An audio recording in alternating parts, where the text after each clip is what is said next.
Welcome to the Banker Lamp. Please enjoy the video. You'll begin by making sure your Apple Calendar is available via iCloud. This is the single source you'll expose.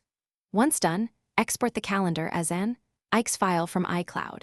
COM or opt for a Cal DAV/bridge service like Chronify if you want live syncing. Make sure to name the export clearly. Meanwhile, open the Notion page where the calendar belongs and choose whether you need an embedded external calendar or a Notion database that will receive events. Next, decide between a one-time import and a live sync. If importing, convert the IX to CSV if necessary and import into a Notion database, mapping title, start/end dates, and notes.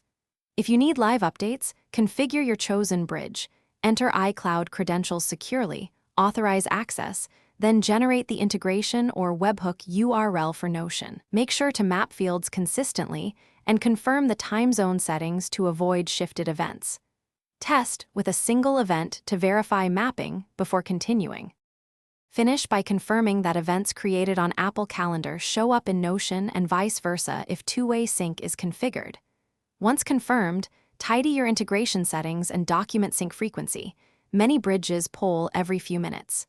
If something goes wrong, first check permissions and field mapping, then revoke and reauthorize the bridge or re-import the IX. Make sure the correct calendar is shared with the service and that time zone mismatches aren't shifting times.